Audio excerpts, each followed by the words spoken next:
They drift through ballrooms, across dinner tables, down fluorescent-lit hallways, until they settle inside someone's soul, where they begin to take root as truth. For Julian Hale, once the golden name in architecture, those whispers didn't just brush past his ears, they echoed through every quiet corner of his mind. At 37, Julian had crafted structures the world stood in awe of, buildings that reached for the sky like metaphors of endless ambition. But behind the glass walls and flawless blueprints lived a man trapped inside nameless memories and relentless rumors. A public divorce, a wife who walked away claiming he couldn't give her a child, and a heart that had stopped believing in miracles. They said Julian was cold, detached, a genius imprisoned in his own gilded cage. They weren't wrong, at least not entirely. For a time he believed them too. Until one May evening, when a painting pulled him to stillness amidst the noise, and then a pair of eyes, deep, perceptive, knowing, began to rewrite the story he thought had already ended. This isn't just a love story, it's a resurrection, where whispers turn into light. Julian had never liked crowds, but that evening, out of a reluctant promise to Cam, his college roommate and oldest friend, he found himself at a tucked-away art gallery in Chicago's River North. Outside, rain drizzled like silver threads. Inside, the air buzzed with jazz music, murmured critiques, and the clink of wine glasses filled with curated charm. He planned to walk through quickly, politely nod, and disappear, until a single painting made him stop. It was a large canvas, deep blue tangled with streaks of gold like light fighting its way through shadow. No clear shapes, no defined figures, but the emotion in it, raw and desperate, was unmistakable. Julian stood frozen, not by its technique, but by the way it made him feel. Seen. "It's like hope struggling to survive, isn't it?" a voice beside him said, soft as wind brushing the back of his neck. He turned. She wore a flowing, earth-toned dress. Her curls swept into a high twist, adorned with delicate gold pins that caught the gallery lights. But it was her eyes that held him, dark brown, unflinching, and full of quiet knowing. "Or like pain learning how to forgive," Julian murmured. She smiled, a gentle, assured curve of the lips. "I'm Amarignoni. I curated this show." Julian shook her hand. "Julian Hale. I'm not great at interpreting art, but I know when I feel something." "Then you're feeling," Amara tilted her head, a playful gleam in her gaze. "Art doesn't need to be understood, it only needs to be felt." And in that moment, amid clinking glasses and oil paintings catching soft light, something shifted. A new story, unspoken but certain, had just begun. After that first meeting, Julian left the gallery with Amara's slender business card tucked in his jacket pocket. But the impression she left behind was anything but slender. It followed him through the night, hidden behind the sound of rain tapping the windows, in the way the streetlights blurred across the windshield. It had been a long time since something, or someone, stirred his soul like that. Quiet, unfamiliar, and achingly real. He almost texted her that night, but then hesitated. It took him 2 more days to gather the courage to call. "Amare, it's Julian Hale." A brief pause, and then her voice gentle with the unmistakable hint of a smile. "I was starting to think you wouldn't call." Their first date was at a cozy little cafe in Old Town. A soft Saturday morning, sunlight slanting through the blinds, worn wooden tables, and jazz humming low in the background. They spoke as though they'd always known each other. About the painting that had stopped him, about the buildings Julian had designed, about how a space could sometimes listen back to the people inside it. Amara spoke of her childhood in Zimbabwe, of moving to the US at 13. "In a new country, I learned to observe before I spoke. Maybe that's why art became my first language." Julian told her about sleepless nights over design boards, the emptiness that lingered even when every light in his penthouse glowed, and how he had built an empire of steel to avoid facing himself in the mirror. Their next meetings came like breezes: a rainy night exhibit, an old bookshop tucked between alleyways, a hand-kit scarf Amara brought him one morning because You look like someone who forgets to dress warm." No one dared name it love, but they both knew something was growing, softly, steadily. Not a wildfire, but something slow and certain. A warmth that reached corners of the heart long left untouched. And in the stillness of night, alone in his glass apartment, Julian began to feel something else. Fear. What if Amara found out the rumors were true? What if she saw the broken pieces he'd hidden beneath success and charm, and walked away? The first time Amara came to Julian's apartment was on an early June evening when the sun still lingered past 8 p.m. and the cicadas hummed faintly from a distant park. His penthouse perched atop a riverside building, its walls made entirely of glass, offering a breathtaking view of the city. It was elegant, clean, and perfectly arranged, but carried the weight of quiet isolation, just like the man who lived in it. "This is where you live?" Amara asked, her gaze gliding over the rows of architectural models on floating shelves. "It feels more like a Julian Hale exhibit than a home." "Exactly," he replied with a faint smile. "This place is a shell, quiet, untouched. No one gets too close." "And no one stays," she murmured. He didn't respond. Instead, he poured them each a glass of wine, handing one to her as they stood before the massive windows. His eyes paused on their reflection, not because of appearance, but because closeness like this was rare for him. That night, they didn't speak much. They let the silences speak instead. Every touch, every embrace, every breath. It wasn't a night of conquest. It was surrender. To feeling, to past wounds, to something neither of them had dared to name. Later, with her head resting on his chest, her fingers drawing lazy circles on his skin, Amara asked softly, "Have you ever wondered, what if the rumors were true?" Julian froze. For a moment, he felt impossibly small. "I don't know," he breathed. "My ex-wife and I tried. For 2 years. Nothing ever happened. She said it was my fault. And eventually, everyone else believed that too." "And you?" she asked, looking straight at him. "Did you believe it?" For the first time in years, Julian didn't deflect. "I'm not sure," he said honestly. "After she left, I didn't have the strength to get tested. I thought, if the results proved her right, I wouldn't survive it." Amara didn't judge. She simply took his hand and placed it over her heart, where it beat steady and strong beneath her skin. "Then let's start here," she whispered. "Not with answers, with truth." 3 weeks after that night, the outside world finally breached the quiet haven Julian thought was untouchable. It started with a photograph. He and Amara had left a late jazz set in Hyde Park. His hand rested gently at the small of her back, a reflexive gesture. Her head was tilted up in laughter, the streetlight catching the exact second their closeness became something more. A tabloid ran the image the next morning under the biting headline, "Julian Hale, the infertile architect, trying to prove his manhood?"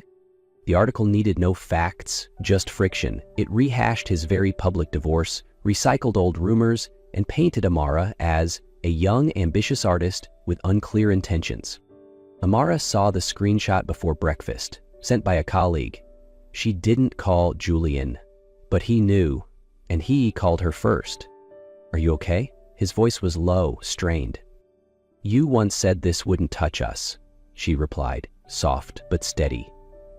"But it has. And now, I'm not sure what I've walked into." Julian was silent for a long time. Then, quietly, "I just wanted to keep you away from the darkest parts of my life." "But I don't need silence to feel safe, Julian," Amara said, heart aching with a truth too long ignored. "I need trust." And deep down, he knew that. In that moment, he realized that if he kept hiding, he would lose the only person who had ever truly seen him, not for what the headlines claimed, but for who he was in the quiet spaces beside her. He had never responded to the rumors publicly. But maybe, this time, it was time to speak. After that brief phone call, Julian said nothing the rest of the day. He almost typed a long message, almost called back, almost explained. But nothing he could say felt like enough, and beneath it all, He was afraid that whatever he said now might come too late. Emma meanwhile, kept showing up. At work, in life, smiling, standing strong. But inside, her body had begun to bend beneath the quiet pressure mounting in her heart. The headlines, the co-workers' glances, the growing distance between her and Julian, it all gathered inside her like a storm, waiting for the right moment to break. The fatigue had been lingering for days, unexplained. Amara had chalked it up to stress, too little sleep, skipped meals, a head full of noise. But on that Wednesday morning, when she doubled over with nausea after brushing her teeth, something inside her clicked. She stood frozen in front of the mirror. Then, without a word to anyone, she stopped by a nearby pharmacy, bought a pregnancy test, and returned to the gallery. She didn't expect anything. But then, 2 lines appeared, clear, undeniable.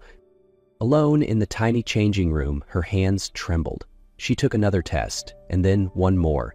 Each one confirmed the impossible. She sat down on a wooden bench, one hand resting against her belly, still flat, still quiet, but somehow full of life, of change, of something unexpected. That evening, she went to Julian's apartment without calling. He opened the door, surprise flashing in his eyes before softening. "Hey, are you okay?" She didn't answer.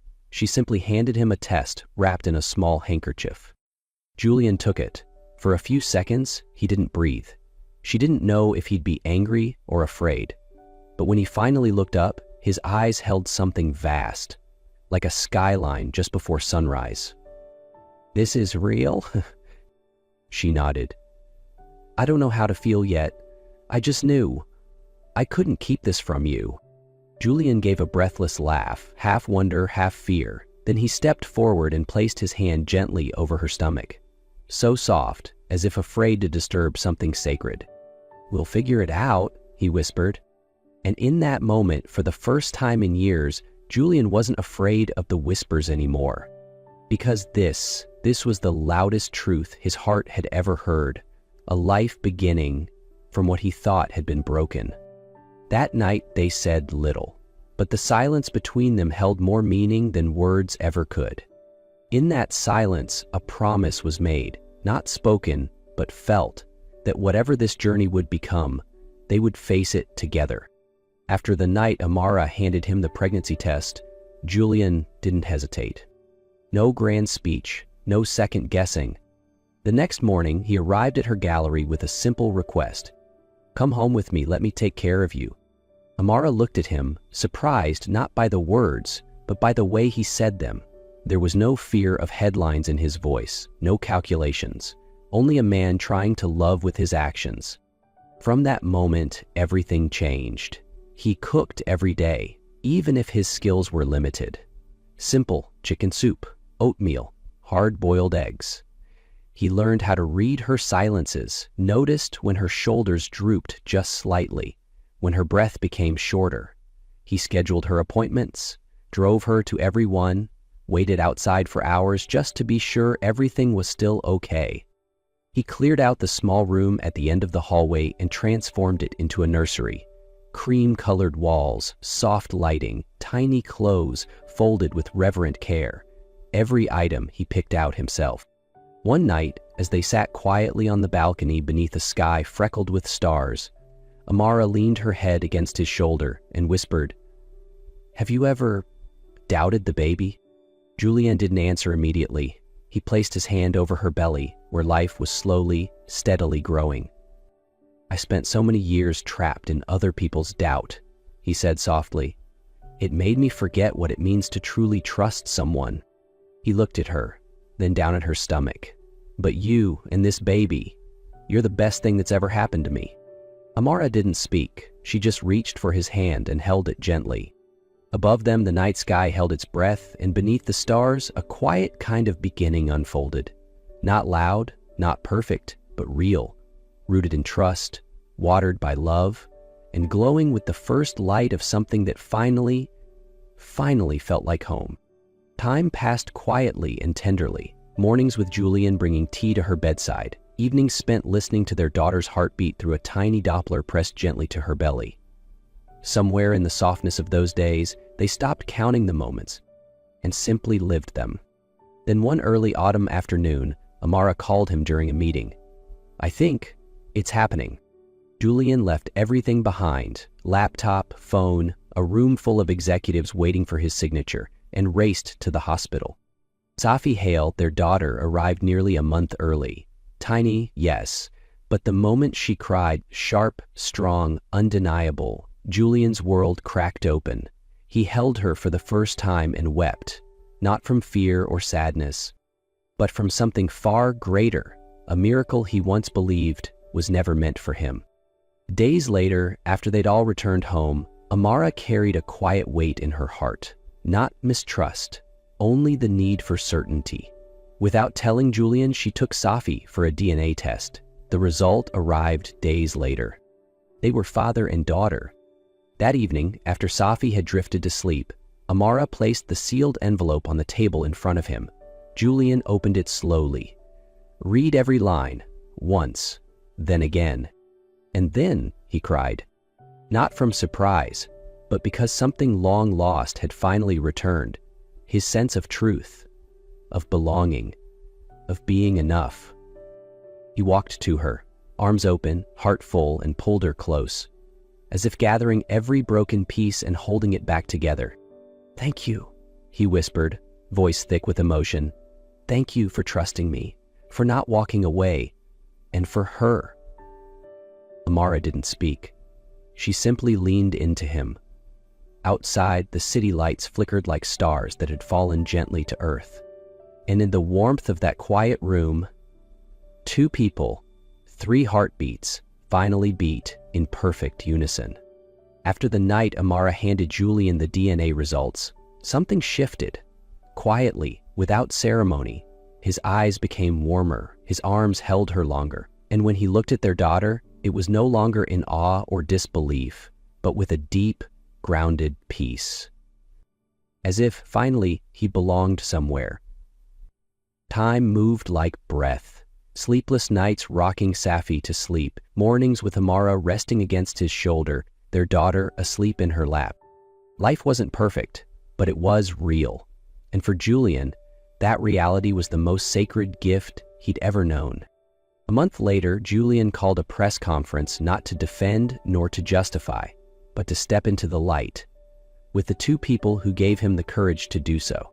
To the same media that had once fueled countless rumors, he didn't deny, didn't explain. He simply smiled, holding his daughter in his arms, and said, "This is to Safi Hale, my daughter, the most beautiful thing I've ever had." The room went silent for a moment, but the most unexpected part hadn't come yet. Julian turned to Amara, who was standing quietly beside him, her eyes gentle. He reached into his coat pocket and took out a small box. And right there, in front of the entire world, he got down on one knee. "You don't have to be anyone else. Just be you, the one who brought light back into my life, the mother of my child, my home. Amara, will you marry me?"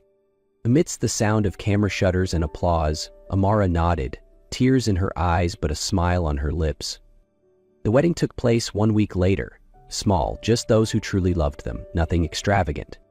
But it was the most beautiful wedding, because it was built on trust, on time, and on the wounds they had overcome together. 2 months later, they left the apartment where it had all begun and moved into a small house by the sea, where there were no rumors, no cameras. Only waves, white sand, and wind that smelled like freedom. On the first morning in their new home, Julian held Safi while Amara carried a warm cup of coffee. The three of them stepped onto the beach. They stood there in silence, watching the sun rise over the horizon. The light fell across their faces, a man once broken, a woman once quietly strong, and a child who symbolized every new beginning. And so they began. No vows spoken, just each passing day together. And far behind them, the whispers that once haunted the dark faded into nothing but wind across the sea. And so they began, no grand vows, just each passing day together. Thank you for staying with us until the very last moment of this journey. If Julian and Amara's story found its way into your heart, leave a comment, share your thoughts, and send this video to someone who may still be walking through whispers of their own. We'll see you in the next video with more stories told through love, healing, and the quiet belief that true love doesn't have to shout, it only needs to be real.